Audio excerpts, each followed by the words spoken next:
চীনের রাজনৈতিক স্বাধীনতা ও বাক স্বাধীনতার সংগ্রামের সাক্ষী তিয়ানআনমেন স্কয়ার। 1989 সালে লাখো মানুষ জড়ো হয় তাদের অধিকার আদায়ে, যেই আন্দোলনে প্রাণ যায় ছাত্র শ্রমিকের। চীনে বিদেশি রাষ্ট্রীয় গুরুত্বপূর্ণ অতিথিরা সফরে এলে এই ঐতিহাসিক স্কয়ারে উপস্থিত হয়ে ফুলেল শ্রদ্ধা জানান। সেই ধারাবাহিকতায় সফরের দ্বিতীয় দিনে শ্রদ্ধা জানাতে চীনা সময় বিকেল 5টায় তিয়ানআনমেন স্কয়ারে গিয়ে নীরবে কিছুক্ষণ দাঁড়িয়ে থাকেন বাংলাদেশের প্রধানমন্ত্রী শেখ হাসিনা।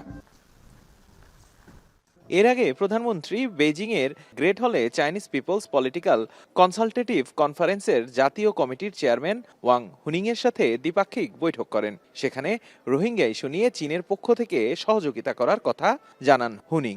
এছাড়া বিশ্ব শান্তি প্রতিষ্ঠায় দুই নেতা নিজেদের মধ্যে অঙ্গীকার প্রকাশ করেন।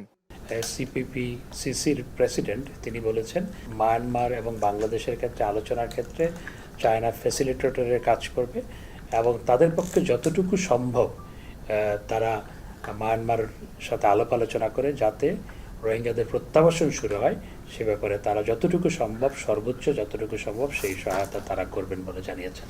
এছাড়া সকালে প্রধানমন্ত্রীর বেইজিং নিবাস সেন্ট রেজিস হোটেলের পার্লার রুমে এশিয়ান ইনফ্রাস্ট্রাকচার ইনভেস্টমেন্ট ব্যাংকের প্রেসিডেন্ট জিন লিকুন সৌজন্য সাক্ষাৎ করেন। অবকাঠামোগত উন্নয়ন, নদী খনন ও জলবায়ু রক্ষায় প্রধানমন্ত্রীর কাছে বিনিয়োগের আগ্রহ প্রকাশ করেন জিন লিকুন।